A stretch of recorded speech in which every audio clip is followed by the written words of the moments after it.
jiran dia dapat, nikmat jiran dia dapat. Jadi kita buat ibadat. Sudah tentu akhlak dia. Kita kat Mekah hati kita bersih tu kan. Mak bapak kita pada tempat yang sewajarnya. Wassalatu wassalamu ala asyrafil anbiya'i wal mursalin wa ala alihi wa sahbihi ajma'in. Subhanaka la ilma lana illa ma 'allamtana innaka antal alimul hakim. Rabbi shrah li sadri wa yassir li amri wahlul 'uqdatam min lisani yafqahu qawli, amma ba'd. Allahumma inna nas'aluka ilman nafi'a wa rizqan wasi'a wa amalan mutaqabbala. Subhanallahi 'adada khalqihi wa ridha nafsihi wa zinata 'arsyihi wa midada kalimatihi. Subhanallahi 'adada khalqihi wa ridha nafsihi wa zinata 'arsyihi wa midada kalimatihi. Subhanallahi 'adada khalqihi wa ridha nafsihi wa zinata 'arsyihi wa midada kalimatihi. Tuan-tuan dan puan muslimin rahmati oleh Allah Subhanahu wa taala, pertamanya kita panjatkan kesyukuran kita kepada Allah Subhanahu wa taala kerana dengan limpah rahmatnya Allah Subhanahu wa taala beri kita sama-sama peluang berada di dalam majlis ilmu kita pada malam ni. Dan malam ni insya-Allah tuan-tuan dan kita Hidayatus Salikin fi Suluk Maslakil Muttaqin, kita masuk pada bab berkaitan dengan keburukan makan tersangat kenyang. Qala al-musannif rahimahullah ta'ala wa nafa'ana Allahumma bi'ulumihi fid dharain amin ya rabbal alamin. Apabila engkau mengetahui sekalian yang tersebut, maka hendaklah engkau bersungguh-sungguh menuntut yang halal. Dan apabila engkau dapat harta yang halal, hendaklah engkau mengurangkan memakannya. Jangan sampai tersangat kenyang, kerana tersangat kenyang itu ada 7 keburukan dia. Baik. Sebelum ni kita belajar dah bab berkaitan dengan cari makanan yang halal, cari rezeki yang halal. Jangan cari rezeki yang syubhah. Duit-duit kita daripada mana kita sampai dapat dia, ke mana kita belanjakan dia, semua secara teliti dan secara fokus kita kena tengok di mana dapat wang ringgit kita tu, di mana. Jangan cari yang halal, haram, ataupun jangan cari yang syubhah. Kalau dah dapat dah benda yang halal, bagus dah, rezeki kita semua elok dah, nak makanan yang kita nak cari tu pun halal dah, tapi ada beberapa syarat juga makanan tu walaupun halal. Yang pertama, jangan makan terlalu kenyang sangat. Perut ni bahagi pada 3 bahagian. 1 bahagian makanan, 1 bahagian air, 1 dibiarkan kosong. Jangan terlalu penuh. Contoh isi minyak pun tak boleh penuh. Di kereta, di motor, tak boleh penuh sangat. Sebab dia punya tekanan tu, kalau dia penuh sangat, dia tak dapat beri impak yang maksimum untuk enjin tu. Dia tak boleh nak laju tak mana, sebab isi minyak sampai melimpah-limpah. Tu kereta lah.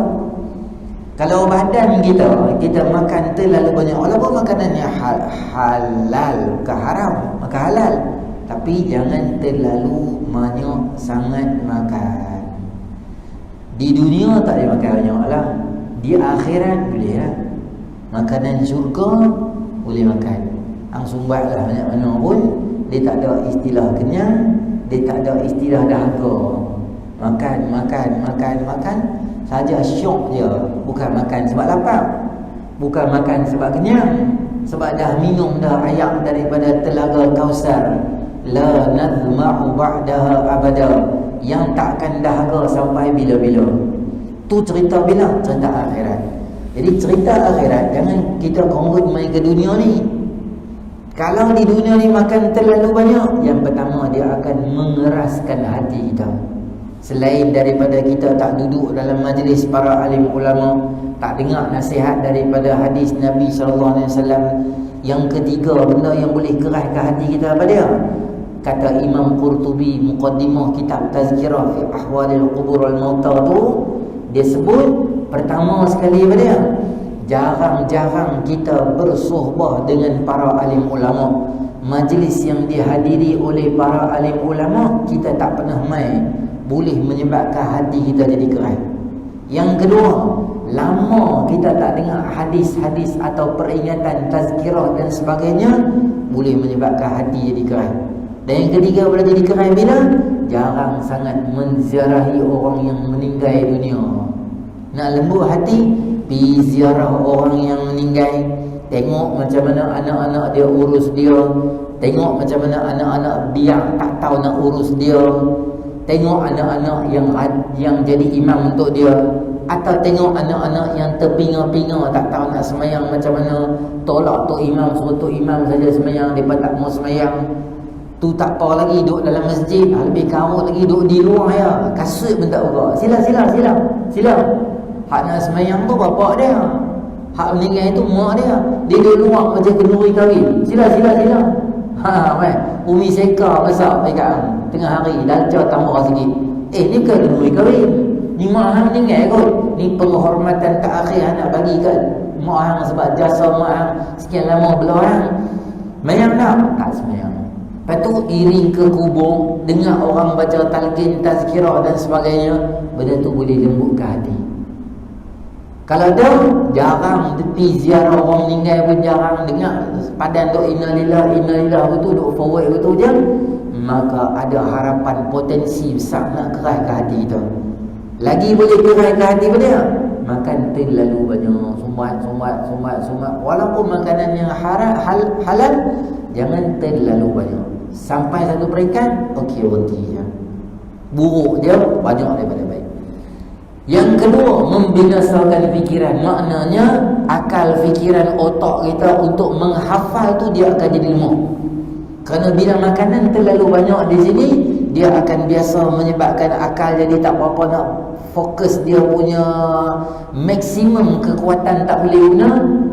Termasuk dia, mata dia akan jadi kerap, jadi ngantuk. Main kuliah pun lena, khutbah tak payah abang lah, menerak terus tidur betul ya. Sebila pun sedia lena betul ya. Sebab terlalu banyak makan. Maka kurangkan makan bila, walaupun makan tu makanan yang halal. Mengurangkan fahaman lah. Orang ajak satu benda, dia tak faham. Sebab dia macam nak lena-lena, macam mata, macam nak main orang Pulau Pinang, mata-mata macam sur tu nak lena lah. Itu tak boleh jadi kerja lah. Dia mati-mati habaq kata, ustaz tu habaq dalam ceramah kata boleh. Dia kata sunat. Dia kata sunat kita semayang jamak isyak dengan subuh. Dia duduk jajar mata ceruk kata kat orang, kata boleh, dan sunat kita semayang jamak takhir atau takdim boleh isyak dengan subuh. Kita kata kat dia tak betul kot. Betul ustaz tu dengar. Ustaz tu apa? Hang ngaji ustaz tu masjid mana? Masjid sekian-sekian. Tarai bila? Baru ni lah aku tak ingat dah riba. Kita kenal lah ustaz hak mengajar tu. Kawan-kawan telefon tanya, betul ke hang mengajar masjid sekian-sekian sunat boleh semayang jamak di antara isyak dengan subuh? Dia kata tak, malam tu aku ajak bab berkaitan perkahwinan, hukum hakam berkaitan dengan jima. Orang ajak jima, dia habaq kat orang jamak. Sebab apa? Sebab tu lena kedarak sampai penuh perut tu, dia tak tahu apa. Hukum semua tukar. Dia berjajar kat orang. Kita kata tak betul itu. Itulah faedah lena dalam kuliah. Dia lena tak apa. Yang syoknya dia confident lebih pada orang. Dia cerita kat orang semua, kata boleh. Padahal tukar habis hukum hakam. Ingatan jadi tak kuat, hafalan jadi tak kuat. Doa hafal jadi tak ingat. Doa hafal surah jadi tak ingat. Hafal matan jadi tak ingat. Hafal hadis 40 pun jadi tak kawan semua pucuk itu. Antaranya adalah banyak sangat makan. Melupakan benda yang dia hafaz tu. Dah hafal dah, lepas tu lupa. Kemarin ustaz ajak macam mana datang, tak ingat lah. Malam tu aku duk ingat dah, aku aku rasa 4 benda tu lah apa dia, rukun wudu. Mula Ustaz ajak muka, lepas tu tangan, kepala dengan telinga. Telinga ke, kaki ke, jadi serabut. Benda hak belajar jadi lupa, tak ingat gitu. Bukan lama, lagi lepas sembahyang Isya lagi kena mi goreng ke lupa. Ustaz ajak apa tadi? Sambil-sambil. Tadi Ustaz ajak macam mana bincangnya tak ingat. Punca dia terlalu banyak makan. Beratkan anggota daripada buat ibadat dan menuntut ilmu. Kalau tuan-tuan makan terlalu banyak, dia akan main perasaan malas. Balok lihat tu dia akan main. Nak main mengaji jadi malas, nak pergi sembahyang sunat jadi malas, nak baca Quran jadi malas. Dia kira nak parking atas katil, atas kursi duk relax tu, itu yang dia mau. Sebab makanan dah memenuhi perut, kita akan rasa berat untuk buat ibadat. Membawa kepada segan menelaah kitab. Segan ni bukan malu, segan ni malas. Segan ni maksud dia malas. Malas. Sifat malas nak buat ibadat, sifat malas nak menelaah ilmu, menggerakkan syahwat kepada perempuan dan menolongi tentera iblis. Bila terlalu kenyang, maka nafsu syahwat tu dia cepat dia pukul naik di atas itu. Tapi kalau makanan kurang, makanan dicatu dalam badan kita ni ada ruang makan, maka nafsu akan jadi lemah. Bukti dia apa? Bukti dia adalah ketika bulan puasa. Kata Nabi SAW, wahai ya ma'syaras syabab, wahai geng-geng muda, man istata'a minkumul ba'a falyatazawwaj. Siapa yang mampu, hampa nikahlah. Kalau hampa tak mampu nak nikah, hampa puasa. Kerana puasa ni dia akan jadi perisai nak menahan nafsu daripada buat benda-benda tak elok ni. Kerana nafsu bila dia dididik dengan tak bagi makan atau kurangkan makanan, maka dia mudah dibentuk. Dia macam kuda liar kan. Kuda tu liar, tapi ada cara dia kita boleh bentuk dia. Nafsu ni dia liar, macam mana nak bentuk dia? Dengan kurangkan makanan. Dengan kurangkan makanan. Bukan tak makan terus. Makan bulan puasa makan. Sahur makan, buka puasa makan, sagi moreh tabuh lagi, sagi balik rumah pula tabuh lagi. Tu tak kira hak sembunyi bawah laci nasi tomato masa buka puasa lupa nak ambil, macam makan juga. Tapi bukan tak makan tu. Makan juga, tapi makan terkawal. Dan sangat kenyang daripada yang halal itu permulaan segala jahat yang ini membawa kepada perbuatan kejahatan. Senang saya habaq tuan-tuan ni makan banyak ni banyak lah. Orang duit banyak ni dia cari bos tuan. Kalau orang tu duit banyak ya, dia pergi rompak bank 4.2 juta ada kat dia. Contoh lah, dia buat apa? Curi bank, duit lama-lama dia buat apa? Dua benda dia pergi cari. Satu, dia cari ruang untuk dia berzina. Satu, mesti dia pergi cari benda best-best nak makan. Takkan dia duit banyak makan roti kering, cicah dengan teh oil tak ada gula. Apa barang? Dia mesti cari kongkong nasi halal. Baru standard dengan duit banyak. Duit banyak itulah kerja dia. Jarang orang curi bank 4.2 juta main masjid buat apa? Banyak kan duit nak buat apa? Ingat buat tahlil hujung minggu ni. Batiklah ilaha illallah malam sikit. Dia cari duit banyak, dia nak enjoy. Dia bukan nak buat baik. Antara benda yang dia buat adalah makan. Itulah kerja manusia yang kita orang Islam kena kawal. Jangan terlalu banyak makan supaya kemalasan untuk ibadah tu dapat dielakkan. Baik. Tadi tu makan makanan yang halal, tetapi jangan makan banyak. Bab yang kedua kita nak bincang adalah bab berkaitan dengan jangan terus makan makanan yang haram. Makan yang haram ni tuan-tuan dia ada dua. Satu, sama ada hang pi ambil benda yang haram dan hang makan terus benda yang haram tu. Saya rasa yang tu jarang lah jadi di kalangan kita. Makan khinzir, makan anjing masak merah. Jarang orang matok di kedai masak apa ni. Ingat hujung minggu ni nak pergi kena sup babi lah, ingat sedap lagi. Jarang orang buat begitu. Sebab orang tahu benda tu halal, benda tu haram, orang takkan buat. Yang nombor dua, makan makanan yang haram ni maksud dia apa? Gaji kita tu daripada sumber yang tak betul. Makan tu makanan yang halal, kita makan. Tapi perbuatan kita tu pi ambil duit yang haram, pi beli, pi makan, bagi makan pada ahli keluarga dan sebagainya, ya, dia memberi kesan makanan-makanan yang syubhah ni kepada diri kita. Dulu ada orang pernah habaq, depa kata maksapa wala taziru waziratun wizra ukhra. Seorang tak akan tanggung dosa seorang yang lain. Hang buat salah, sebab apa Allah nak bagi azab dekat keluarga hang? Contoh, bapa dia pergi cari makanan yang halal dan haram sebagainya, bagi makanan-makanan yang haram kepada keluarga dia, maka bapa dia lah yang bertanggungjawab. Takkan anak dia naya tiba-tiba tak tahu apa, dia pula jadi kesan ke tu? Saya habaq kat tuan-tuan, ya, ada kesan dia. Contoh saya bagi tahu tuan-tuan, apa yang berlaku pada satu orang ulama, nama dia Imam Abdul Malik bin Abdullah bin Yusuf Al-Juwaini, atau kita panggil dia sebagai Imam Juwaini atau Imam Al-Haramain. Dia ni adalah ulama besar mazhab Syafi'i. Kisah ini disebut oleh Imam Tajuddin As-Subki di dalam kitab dia Tabaqat Syafi'iyah Kubra. Cerita tentang Imam Juwaini rahimahullah ta'ala. Imam Juwaini ni, tuan-tuan muslimin rahmati oleh Allah Subhanahu wa taala, dia ni adalah kita katakan apa, keturunan orang yang hebat-hebat. Ayah dia pun orang yang hebat. Berlaku satu peristiwa kepada dia, kepada bapa dia. Satu hari, kata Imam Juwaini, dia cerita bapa dia masa dia kecil. Bapa dia balik. Masa tu bapa dia baliklah, macam balik saat macam tu nak makan lah. Ketika tu mak dia sakit. Ketika mak dia sakit, masa aku kecil, aku disusukan oleh jiran aku.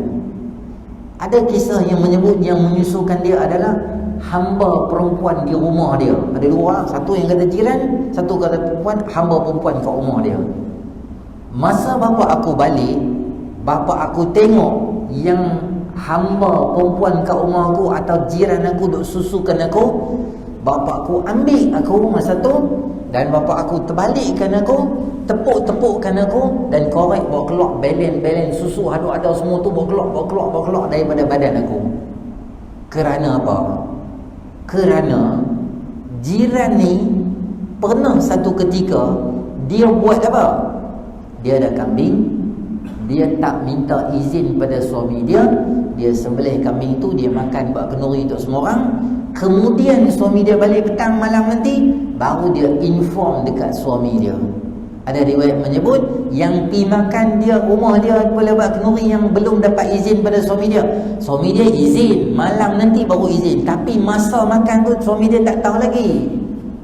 Yang isteri dia buat, pembantu rumah atau kita kata hamba dia pergi makan kat rumah, dan bapa dia takut si hamba tadi tu badan dia membesar hasilkan susu daripada yang syubhah dan yang haram. Yang syubhah lah, yang tak tahu confirm halal ke tak halal ke. Penyembelihan tu halal, cuma ada sedikit unsur syubhah kerana dia lambat minta izin pada suami dia. Kemudian suami dia baru izin. Jadi Imam Juwaini dia tak apa selesa, bapa dia tak apa selesa dalam keadaan macam tu, dia buang. Tuan-tuan tahu tak, Imam Juwaini rahimahullah ta'ala, sering kali apabila dia besar Imam Haramain, bila dia cakap ke, bila dia khutbah ke, dia akan ada sedikit, kadang-kadang dia macam calak, dia macam gagap, dia macam lambat. Dia alim yang hebat, tapi ada masa dia jadi macam sidi calak sangkut gitu. Ada masa dia jadi macam gagap sikit. Orang tanya dia, wahai imam, kamu satu orang yang hebat, yang luar biasa, kamu ni alim dalam mazhab Syafi'i, macam mana kamu boleh sangkut bila cakap? Kata Imam Juwaini rahimahullah ta'ala, ini adalah belen susu yang bapa aku tak dan bawa keluar. Maksudnya dia masuk dah dalam badan aku, kesan sampai ke besar aku. Jadi tak betul lah kalau kita kata bapa buat kerja, anak hang bawa balik mai duit-duit apa-apa, anak tak kena mengena sebab dosa. Muslimin rahmati oleh Allah Subhanahu Wa Taala, kesan dia tetap ada. Kalau tidak, Sayyidina Abu Bakar radhiyallahu anhu tak akan muntahkan susu hak dia minum. Dulu Sayyidina Abu Bakar Siddiq radhiyallahu anhu dia pernah jalan dan hamba Sayyidina Abu Bakar Siddiq ni dulu dia kerja sebagai tukang tilik tangan masa dia sebelum dia Islam ni lah. Satu hari dia jalan-jalan, ada function macam birthday, macam function kecil, makan-makan gitu lah. Tuan rumah keluar, tuan rumah panggil hamba Sayyidina Abu Bakar, mari sini. Ingat tak aku?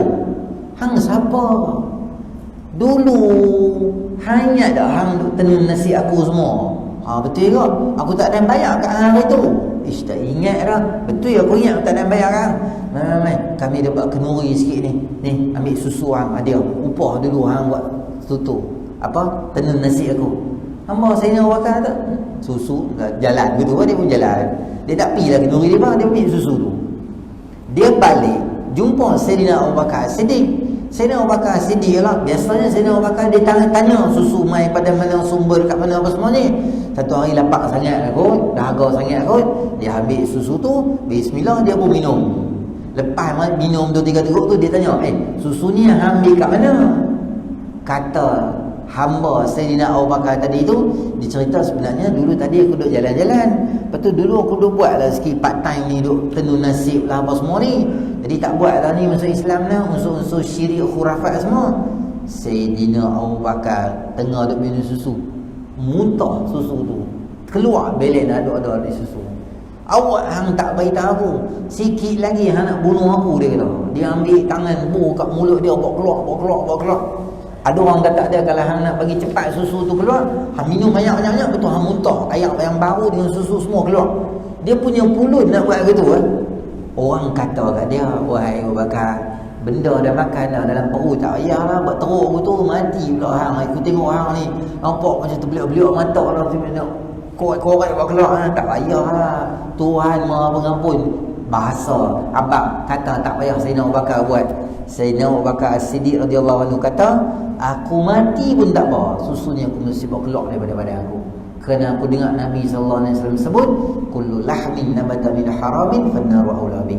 Setiap darah daging yang tumbuh dengan benda yang haram, maka neraka itu lebih aula dan lebih layak untuk dia. Masalahnya sekarang tuan-tuan, kita tak tahu makanan yang kita makan tu dia ke mana. Sebab makanan ni zat dia pecah dalam badan, ada yang jadi darah, ada yang jadi kulit, ada yang jadi vitamin, ada yang pergi ke seluruh badan. Jadi takut seluruh badan itu akan jadi punca daripada azab api neraka Allah Subhanahu Wa Taala. Sebab tu Allah Subhanahu Wa Taala sebut dalam Quran, ya ayyuhar rusulu kulu minat tayyibati wa'malu salihah. Wahai orang-orang, wahai para rasul, makanlah benda yang baik-baik. Kulu minat tayyibat, makan benda yang baik, wa'malu salihah, dan beramallah amal yang soleh. Imam Ahmad bin Hanbal, tuan-tuan muslimin rahmati oleh Allah, pernah satu cerita berlaku kepada rakan dia, sama-sama ulama juga hebat. Siapa dia? Yahya bin Ma'in. Imam Ahmad bin Hanbal dengan Imam Yahya bin Ma'in, dia ni semua geng satu batch, semua geng-geng ulama juga lah. Tapi Imam Yahya bin Ma'in ni dia melawak.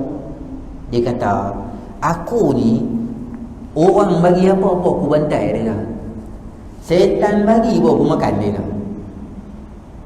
Aku ni apa orang bagi kat aku ditelan lah. Melawak. Setan bagi pun aku bantai dia dah.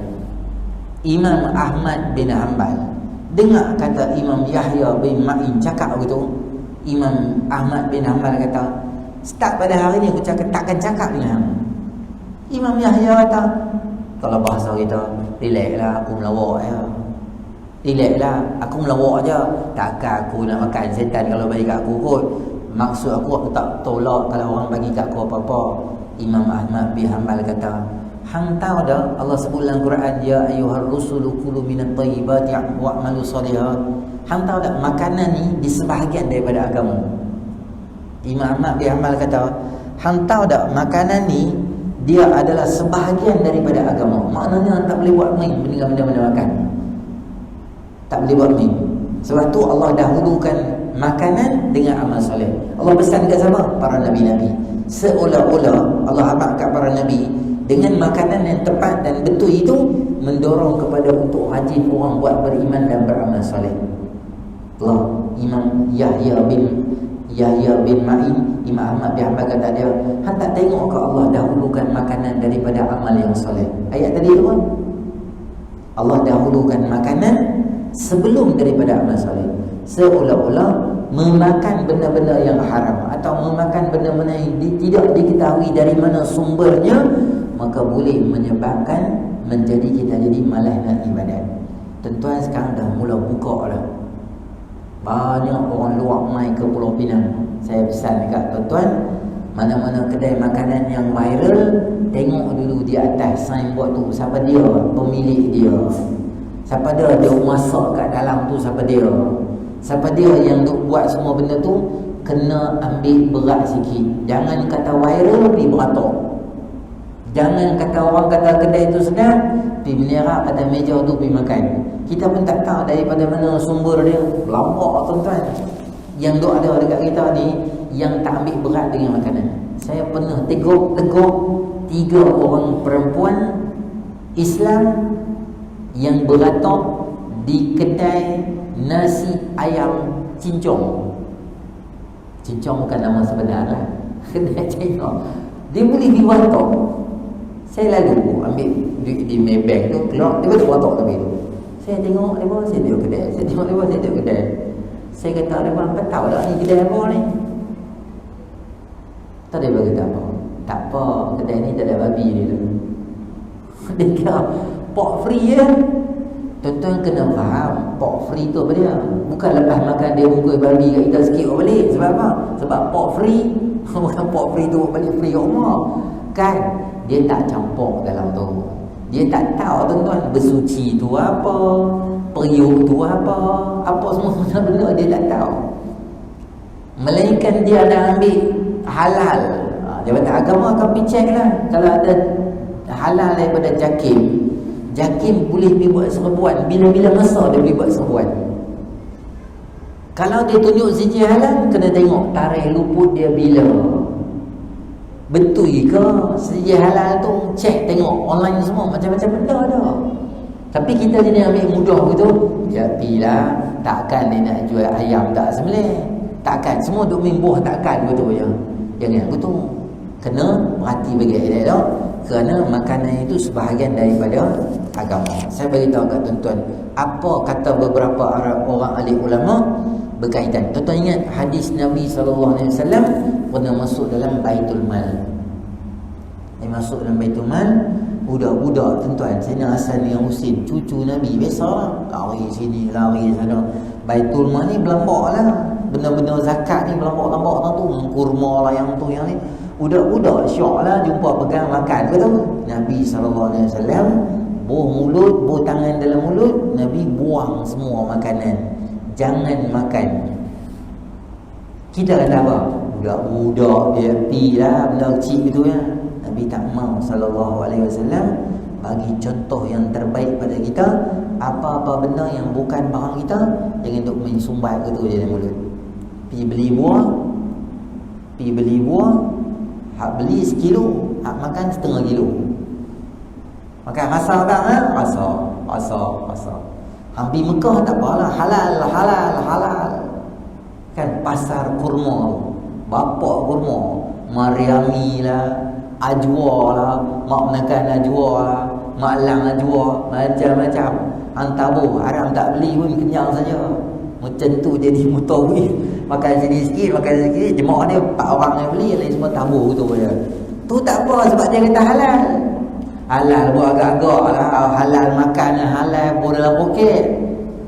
Dalam bai lagi labbaik Allahumma labbaik, ambil mutawif makan. Ni kurma mana? Tak, dia tu bagi halal.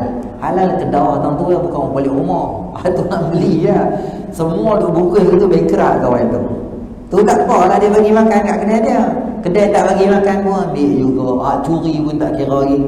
Jangan makan benda-benda yang haram dan tak baik, kerana dia boleh menyebabkan jadi sumber-sumber yang tak baik pada kita. Dan saya beritahu kat tuan-tuan, apa yang disebut oleh Imam Muhammad bin Daud Ad-Daqi, katanya Perut ni tempat makanan. Jika engkau masukkan dalamnya makanan yang halal, maka akan terbit daripadanya amal soleh pada semua anggota badan. Tapi kata Imam Muhammad bin Dawud Ad-Daqi, jika engkau masukkan ke dalamnya makanan yang syubhah, maka engkau tersamar jalan menuju Allah Ta'ala. Jika engkau masukkan makanan yang haram, maka akan wujud hijab antara diri kamu dengan Allah. Hang makan makanan yang halal, dia mendorong hang buat benda baik. Tapi kalau hang makan makanan yang syubhah, dia blur jalan nak menuju Allah tu, blur. Dia akan blok tu jalan menuju Allah Ta'ala bila makanan yang hang makan itu adalah makanan yang haram. Saya nak bagi tahu kat tuan-tuan, sekarang kan boleh buat kenduri kahwin dah kan?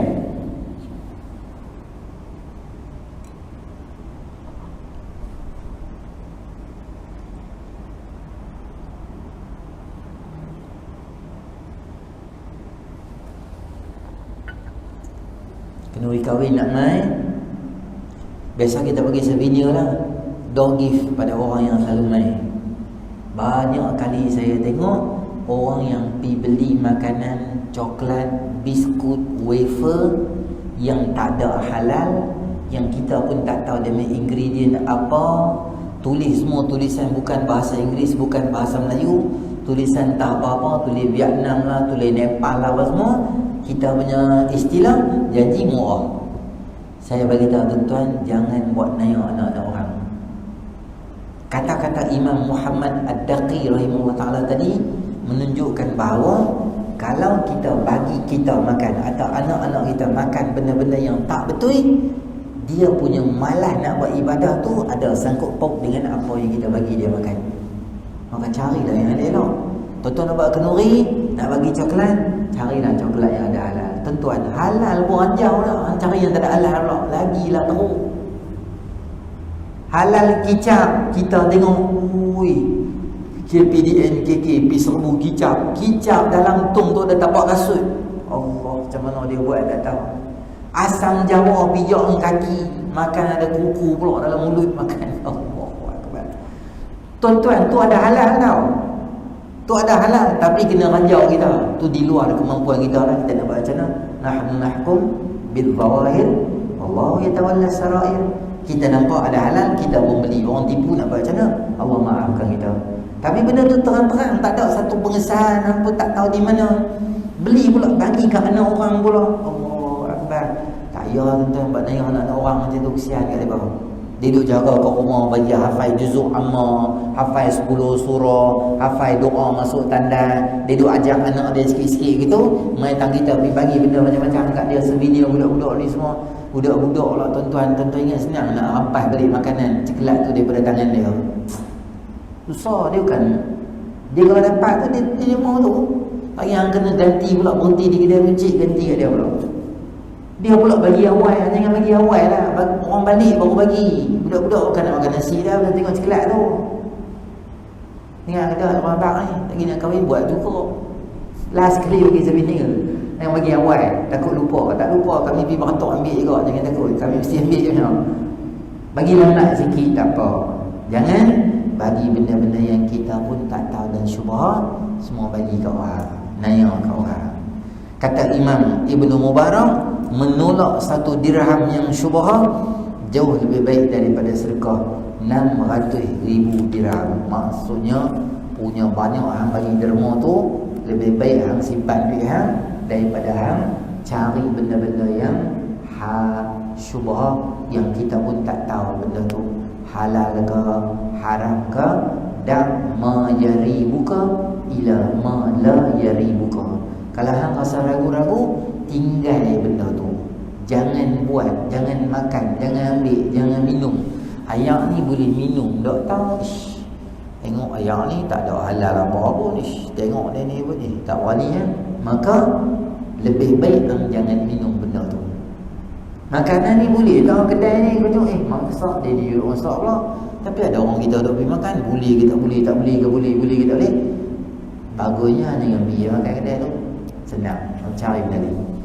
Hamai Pulau Pinang ni punya banyak kedai makanan yang halal, Dia pergi beratok kat cendol mana punya orang punya buat cendol yang tak tahu dah kita. Oh tak ada apa orang kita buat cendol tak ada lah. Jeruk madu Pak Ali, bapak besar kat kaunter tu. Dia pergi cari ke jeruk madu Pak belakang dia mana kat sebelah. Tu tak tahu lah. Terang-terang produk Muslim yang bersih, yang elok, yang buat dah. Orang beratoknya panjang. Dia kata malas aku beratok, biar aku pergi kedai sebelah. Kedai sebelah tu tak tahu mana punya kedai jeruk madu apa pun tak tahu. Dia beli bawa balik rumah, makan dalam kereta dengan anak-anak dia. Jadi malas nak ibadat, jadi malas. Maka sambung kita balik, kullu lahmin nabata min haramin fannaru aula bih. Artinya setiap daging yang tumbuh daripada makanan yang haram, api neraka lebih utama daripada. Kata Imam Ghazali, wal ibadatu wal ilmu ma'a aklil harami kal bana'i ala syarri jin, ala sirri jini. Ibadah dan ilmu beserta makanan yang haram adalah seperti bangunan kal bina'i ala sir jin, di atas kumpulan najis atau tahi ditulis itu. Maknanya bangunan tu hang buat elok, tapi bangunan tu dia ada dicemari, campur dengan najis gitu. Hang ngaji elok, mai semua elok, tapi kita tak ambil kisah dengan benda-benda makan tu. Banyak saya tengok lepas kuliah subuh dia pergi beratok di kedai nak pergi makan. Tengok toke dia, Allahu Akbar, macam-macam. Ada hari kitab penawar bagi hati bawa ketiak. Kita bapak tasawuf pada tu, tapi lempar kitab tu kat tepi meja, dia pergi makan kat kedai mana tak tahu. Tak ada apa kedai boleh makan kat dunia ni yang confident, yang halalnya tu. Macam tu. Dan nanti kita akan ambil pula berkaitan dengan anggota faraj. Itu antara benda yang kita kena jaga. Sebelum ni kita cerita pasal mulut. Mulut ni dia main lah menipu. Dia main pula last kali ni berkaitan dengan apa? Keburukan makan. Semua cerita mulut lah. Makan mulut, tipu mulut, muhung orang semua mulut. Nanti nombor 5, benda yang kita kena jaga juga adalah berkaitan dengan alat kelamin, anggota faraj. Apa yang boleh jadi musibah dengan anggota faraj ni, nanti kita akan bincang dalam siri akan datang. Cuma saya nak bagi tahu kat tuan-tuan, kita di masjid kita ni tuan-tuan dah 3 hari dah jemaah kita sampai ni. Jemaah pada Kuala Lumpur je ya. Kuala Lumpur. Mana Haji Ustaz? Dia Kuala Lumpur. Okey. Jemaah tuan-tuan ada di sini beberapa hari lah. Jemaah ni jemaah 40 hari ke? Mana jemaah 40 hari? 40 hari. Dia singgah di masjid kita ni lah. Bukan singgah lah. Singgah tu 23 hari. Pertama saya nak bagi tahu kat tuan-tuan, jemaah ni bukanlah makhluk asing daripada mana planet ke apa. Tuan-tuan jangan anggap mereka ni mana jumpa mereka pun takut nak belah gitu ya. Dia sama orang Malaysia je kita, ada IC, kerja semua macam biasa. Normal person, dia bukan extraordinary orang tak pelik-pelik apa semua, tak ada. Tujuan dia main tuan-tuan ada 2 lah. Masing-masing ada urusan, masing-masing ada kerjaya, masing-masing ada keluarga. Dia main kat tempat kita ni sebab apa tuan-tuan? Sedikit sebanyak belajar berkorban. Kalau ikut tuan-tuan, mereka pun tak payah nak susah-susah tidur di kapal. Masing-masing ada rumah, ada katil, ada aircon, ada kerja, boleh balik rumah. Masjid kita tak apa lah. Tempat mandi ada selesa. Setengah tempat pergi tak ada mandi. Mandi kat mana? Mandi dalam jamban. Aku pun kena lah mandi dalam jamban gitu. Masjid tak sedia tempat mandi semua. Masjid kita ada lah. Kena masjid lama-lama sikit kan. Dia tak ada. Mandi lah. Kalau mana nak mandi pun tidur pun tu. Ada tandas dekat luar malam-malam. Pergi belah-belah perak, belah-belah yan tu masjid lama-lama tu. Jadi main ni sebab nak belajar buat pengorbanan atas agama Allah SWT. Yang kedua, jemaah datang untuk baiki diri sendiri. Sebab apa tuan-tuan, bila keluar jemaah ni, yang pentingnya mata terpelihara. 40 hari duduk dalam masjid, tak pergi mana. Semayang tuan-tuan tak payah risau qabliyah ba'diyah, tak ada istilah masbuk, tak ada. Yang hadis Nabi Ahmad, siapa dapat 40 hari semayang berjemaah dengan takbiratul ula, tuan-tuan tak keluar jemaah, hampir mustahil boleh dapat tau. Tapi orang yang duk istiqamah keluar jemaah setahun 40 hari cilah dia berkeluar, tak ada masalah apa, 40 hari boleh dapat. Tak ada airan apa. Sebab memang dia duduk di masjid pun. Subuh dengar ceramahnya, sehari pukul 10 ada taklimnya, sehari Zuhur ada programnya, sehari Asar ada ziarah gasnya, malam ada bayannya. Maknanya seharian penuh dengan program, dengan benda-benda yang membakar bagi semangat ke iman kita. Tu je masalah dia. Dan dia sebenarnya nama dia adalah memperbaiki diri. Dan nombor 2, islahun nafs tadi tu. Yang kedua, islahun nas. Islahun nas maksud dia nak cuba jumpa orang-orang yang ada di keliling kelalang sini. Tuan-tuan mai ni semua, tuan-tuan mai ni semua bagus dah. Mai masjid surau dah. Ramai tak yang tak mai lagi? Ramai tu berlama tak mai sembahyang lagi. Jadi kita mai, depa mai bantu. Jadi tuan-tuan buat apa? Saya cadang kat tuan-tuan. Tuan-tuan yang duduk di sini atau duduk di luar atau duduk di mana-mana, mereka ada beberapa orang, 7-8 orang, anak muda ada, orang yang dah berumur ada, orang dah macam pengalaman ada. Tuan-tuan mai jumpa mereka, bagi tahu kat Amir dia. Amir tu ketua lah, Amir SAP kita panggil dia, bukan inspektor SAP. Tu mai last kali masa habis gambar baru mai. Ni Amir SAP. Amir SAP ni kita kat dia, Amir SAP dekat taman rumah saya ada seorang yang dia ni jarang mai semayang. Saya kesian lah tengok dia. Boleh tak jemaah mai tolong cakap dengan dia? Tuan-tuan cakap macam tu je. Just bagi dia punya background dia. Dia kerja apa, dia apa sikit, dia ada family apa semua. Okey, dia tahu macam mana nak cari orang sesuai, nak cakap dengan orang tu dia tahu. Tuan-tuan tak payah risau. Bawa jemaah, dia hantar. Tuan-tuan tak payah bagi salam pun. Malu lah kalau bagi salam nanti dia tahu saya bawa mai. Tak apa Malu apa? Kita nak ajak dia ke arah kebaikan. Segan, paling segan ambil tunjuk rumah. Rumah tu ada Proton Saga, Kalam Merah. Rumah tu nama dia Sepul. Babi ubah. Dia babi. Sepul ada, Sepul. Masuk dalam dia pandai sembang. Disebabkan pengorbanan mereka, susah tinggal keluarga, anak-anak mai sat sini untuk berdakwah ni. Mungkin Allah kesian sebab tu Allah bagi hidayah pada orang yang kita cakap.